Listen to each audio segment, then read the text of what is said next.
Okay, I'm using the two telescopes, of both of them 4" approximately. This is a Skywatcher 100mm f500, that is f ratio of 5, short tube with a 6mm Vixen SLV, and using with the Meade ETX105 4" again, and with the 18mm BST Starguider ED. The comparison is according to this. I'm looking at the Jupiter with the short tube refractor. You can see a lot of details on the planet, the cloud belts, and but I can also say that there is plenty of chromatic aberration.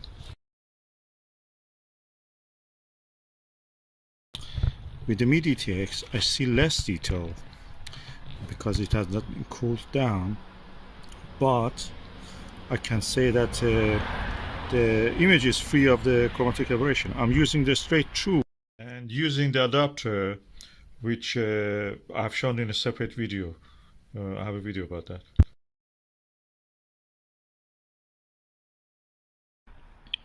So far, refractor and this Maksutov are the best. This one has a focal ratio of 14 and a focal length of 1470.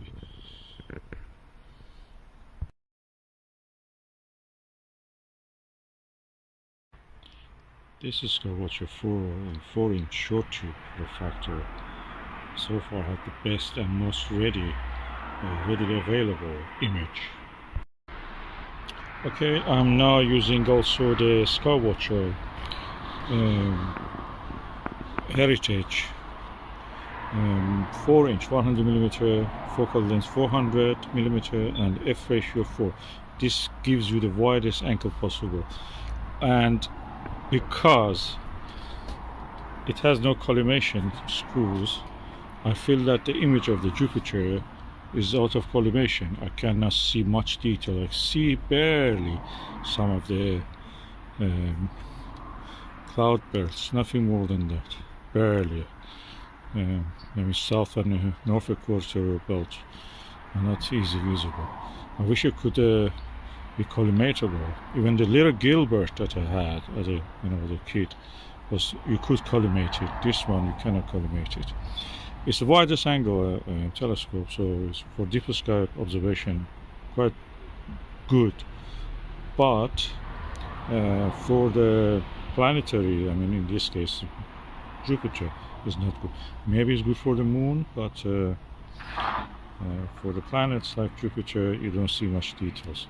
So out of these telescopes, so far the best one is that refractor, although it has a lot of chromatic aberration.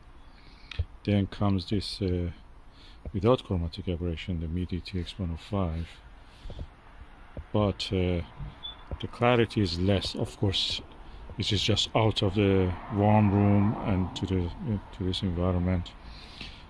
Refractor was ready to observe. This probably needs a little bit, acclimatization, temperature, equilibrium, and this one is just out of collimation. You cannot use it really for this kind of observation of the planets.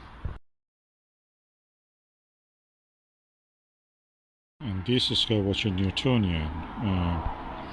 Although I had the widest field of view, and I used the eyepiece, which was a 4mm Skywatcher Nirvana, it didn't show much detail on the planet, mainly because it was not possible to collimate it.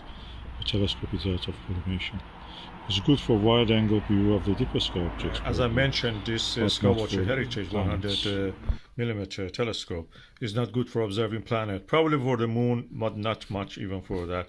But is excellent for wide-angle views, wide field of view of the deeper sky objects. I'm looking at the M42 Great Orion Nebula and the stunning image quality.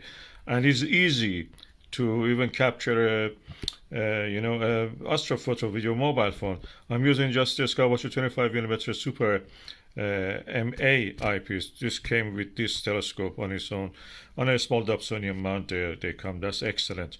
I'm using it in this Altair Sabre because it's easier for me. It rises at the height. And I will put the astrophoto I've taken of the Orion Nebula, and it's beautiful. The actual image, when you see it, is stunning. Okay, this is the astrophoto I took with this eyepiece and this telescope, and it's stunning. As you can see at the margin of it, we have some. The mirror is spherical, it's not paraboloid, so you can see some, chroma at the corners.